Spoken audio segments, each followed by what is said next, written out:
Poverty is traumatic. When you say you didn't grow up in a well-off environment or well-off home, I want us to get into that so that people can relate. We were staying in a squatter camp because our house was built with wooden boards.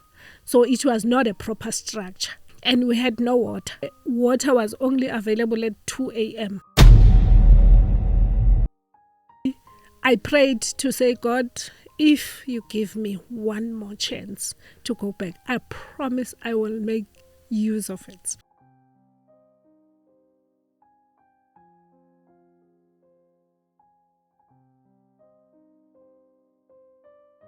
Hey guys, welcome to another episode of I Have Been Through the Most podcast right here on Centtwinz TV. My name is Innocent and I'm Millicent Mashile. We're super excited to have you. Thanks for joining us. Somebody else is joining us today and we're super excited. Mamohau Nkosi, who is the author of this amazing book, Think Like the Wealthy, Not the Rich. Hey! How are you today? I'm good, and how are you? We're blessed. Thank you so much for having me. So obviously there's a reason why you wrote the book, and just take us through it. Just a brief introduction of it. Okay, I come from a poor background, so I wanted to put something together that helps the people from the background that I come from.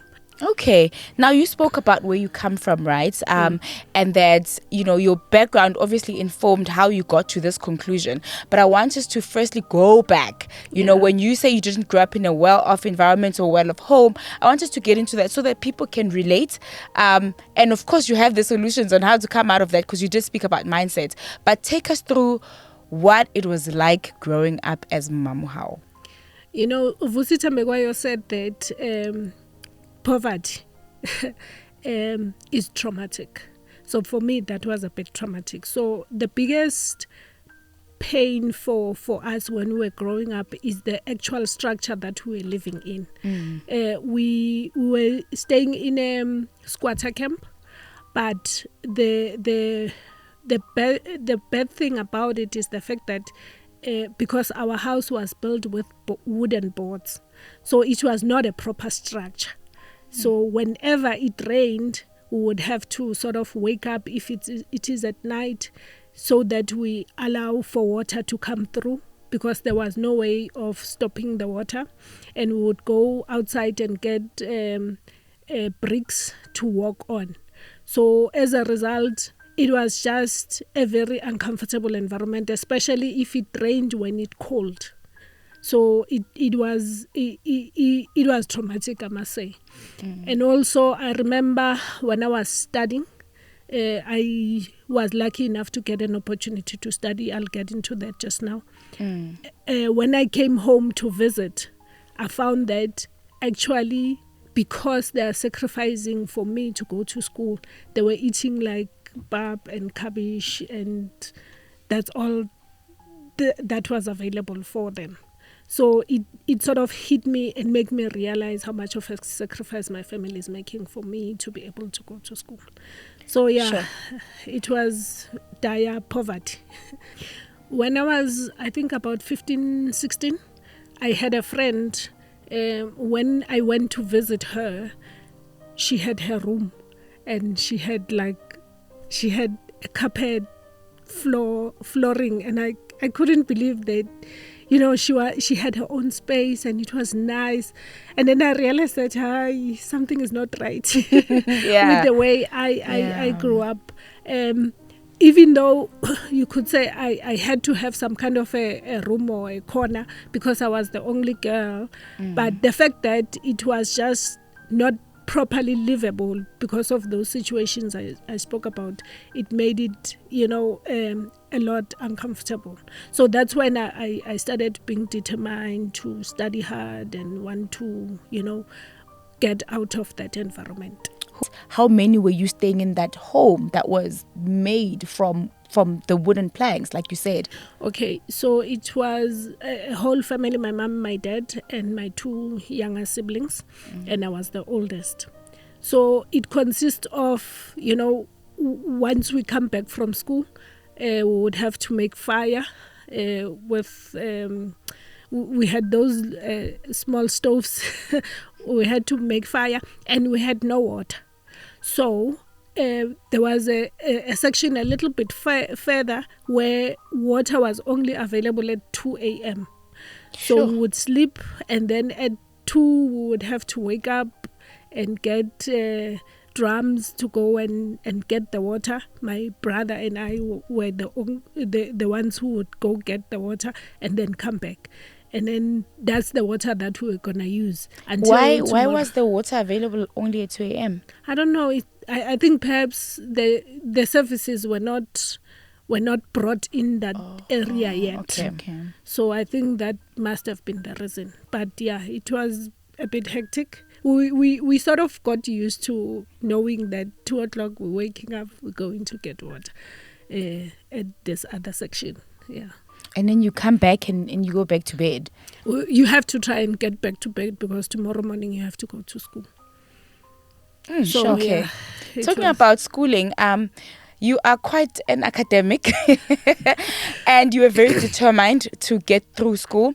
I think a lot of people, when you come from a disadvantaged background, you sort of get discouraged, right? And sometimes it affects your academic performance, but you used it as a motivation, as something to work harder. So what then happened before we get to the fact that you went to varsity and your family, sacrificed for you, but for you to even get to the point where you get to varsity, you must have really worked hard. Yeah, I think that became a drive.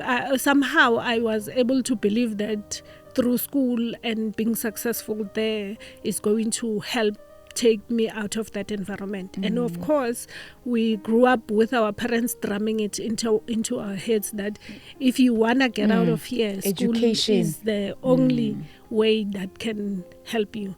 So I study hard. I remember at one point I didn't have a study table or a way of, I had to go get bricks outside and bread crates to create a study table and put like a nice newspaper thing. That was my tablecloth. And then I used that to study. My matric I studied there with a lamp. We had paraffin lamps, so I studied using paraffin lamps, and then that's how you got made through it work, and you passed. You made it work, and you made it with an exemption, and you got a bursary. Yeah, well, actually, I didn't know enough to apply for a bursary, which is another sad thing about our community. So when time came for me to go to school, I didn't know what was going to happen. Luckily, a friend of my mom's had a house, because for a bank to borrow you money or study loan, they need to have a house that they can use as collateral. So the lady agreed that we use her house as collateral for me to get a loan. That's how I was able to put my foot into school. And then when I got there, I learned that, there's NFSAS Ganti. You see, yes, that was a shock to me. But and that's why I give back to the schools that I normally go to during my spare time, to also educate them that there's actually resources out there that are available for students to study further.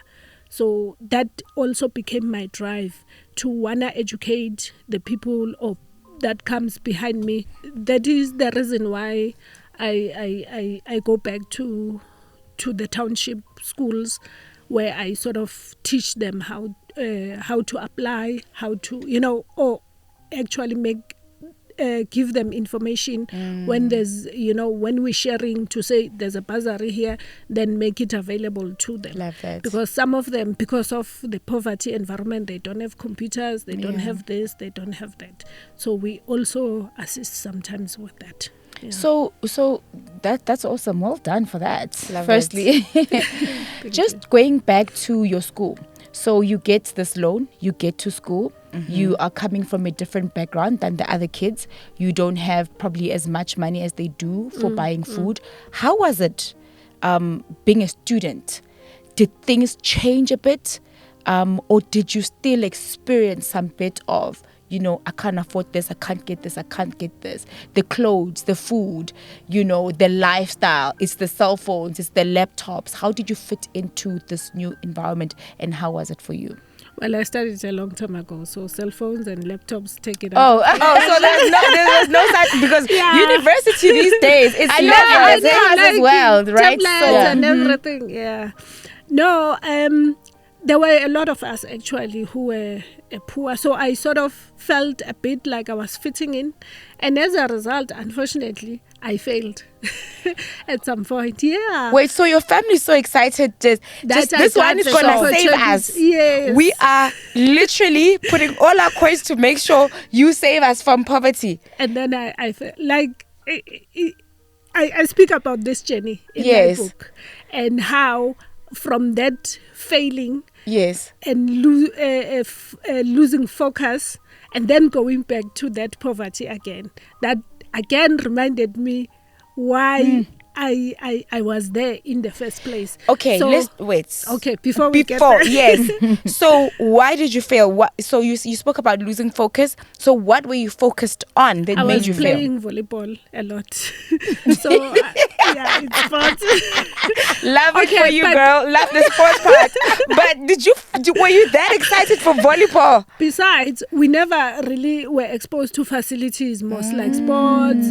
We never got an opportunity of focusing on team environment. So all of that was very new to me. And I very also went exciting for to you. church like SCF, tertiary and stuff like that. So I was busy with the wrong things. So because I never had this environment. So to also answer your question, to say, I still did feel poor in terms of not being able to afford all the nice things, but having people around me that almost, in the same situation, it did feel like home, which is why when we're, lying to each other to say, no, let's join volleyball, we went. And then I got fascinated with the sport, and then I lost focus. My second year, I failed. So you got... I'm sorry to interrupt you. Did you get NFSAS to fund you? I got a loan. Ne? Yes. And then the second semester, then I got NFSAS. And then you fail. So what happens when you fail? I lost everything. I went back home. And then... So what was that like, having to face your family and say... I was so disappointed on myself. I was so disappointed. I could not even face that lady who had her house, because now... It's a disaster. Who does that? Sure. With one small opportunity that they got. But anyway, like I'm saying, I speak about the journey. And when I prayed to say, God, if you give me one more chance to go back, I promise I will make use of it. So luckily, one day, I just stood up and told my parents, I'm going back to school. And you should see the shock on their faces. What are you going to be studying with? And I'm like, all you need to do is give me taxi money. I'll sort myself out. Love the faith. Sure, so, girl. Come on. So I went there. Luckily, a friend of mine had a job. So I was able to get a job and work during registration. So as a result, I did not only get money to study, I was able to sort of be one of the few people who can choose their rooms, and it was benefits, nice honey. So I went back, but obviously I was much more determined. And in the book I talk about all the lessons I learned from that period, and even not knowing the determination, or even the word determination, the fact that I stood up and went there and got an opportunity, because if I had stayed at home, that job would have gone to someone else. So you worked and paid for yourself and took care of yourself. Yes. Did you pass? Oh yes, I did. Oh yeah. I did pass and got my diploma, and then the struggle was now to start looking for a job. Yeah. Isn't that the reality, right? Yeah. Because we all think just going to varsity is this breakthrough. Oh yeah. And then you go to varsity and then you graduate and then you're like, but where's the breakthrough? Because I'm framing the diploma in the shack Can I get a job? Yeah. So that's what I teach as well at the school, to say that remember, your journey has to be championed by you, because the school will take you, NFSAS will take you through school. After that, you must find a job. You must be not the person that waits for promotions or wait for increase and all of that. You must go out there and hustle. Did you go out there and hustle? Did you get the job? When I was looking for a job, yes, I was going from one construction company to the next looking for an opportunity, until someone felt sorry for me, I'm sure.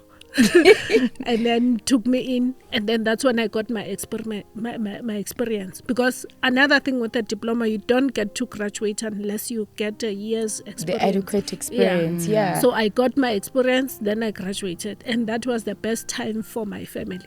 From the shack we drove to the school for my graduation. So that was a proud moment for us. So yeah, we started. I speak about a lot of things, black tax. I speak about how, from the little money that I had to assist in building a house at home and all of that. So the idea as well is so that the generation that comes after us don't have to go through things like those. You know, they need to start from a better footing. And for that to happen, we need to make better decisions at this age. So, yeah. I love it. Do you know what I love about your story? I love the fact that, you mentioned, well, in my own words, what I heard is that nobody's coming to save you. Oh, yeah. You need to get up and go. Yes, it doesn't matter what situation it is. From the first time you went back to school, made a decision to get up. You got up and looked for that job. You got up and looked. You understand? Because she took charge of her life. She took charge of her life, and you have to be in charge of changing your own narrative. Determination. Ain't nothing going to stop you. So where are you now? Tell us about your qualification, Miss Author. So, yeah, right now, between me and my husband, we have about 10 properties. That we're renting out, and 2 lands that we're planning to build units on them. So essentially, my path for wealth will be through property. But at the same time as well, I try and sort of teach. I use the school platforms to sort of give back that information. And the reason I go to schools is because I'm giving them the information that I wish someone could have had given to me. Education about money in school, they don't teach you that. And also the fact that you go to school, you get a diploma or degree, get a job, people think that is it. This is what the middle class is. And my definition of a middle class is being stuck between where your childhood education and pension. So in order for us to take ourselves from that environment and elevate our lives a lot better, is to see a job as just one of the income streams. Yes. And that way you determine your own value by getting more income streams. Then streams of income. I really love that. I really love that. I think maybe just in closure, you can tell people where to get the book, but I think it's a very inspirational story. I'm so glad we could have you here today. I think so many of us can relate. So many people can find strength and hope in your story. Where can we find your book? The book is now only available at Amazon. We used to use Take a Lot, but we pull it. But people can buy directly from me. I can give my number. And it's cheaper anyway to buy from me. And Amazon takes a while. But it is available from Amazon and from the website as well. My website for the book. Yeah. So you're an engineer now? Well, I went into project management. That's where my accreditation is. Okay. Yeah, so I work in construction. Yeah. Awesome. Love it for you. Woo, what an episode. Right. Right. I am so inspired for wealth, not just for riches, because we're trying to create generational wealth. It is a mindset thing. Change your mindset. If it's possible with her, it can be possible with you. Remember to subscribe, guys. Road to 200K subscribers. Thank you so much for watching. We'll see you on the next one. God bless. From Innocent, myself, Millicent, and Mamohau Nkosi, it's bye for now.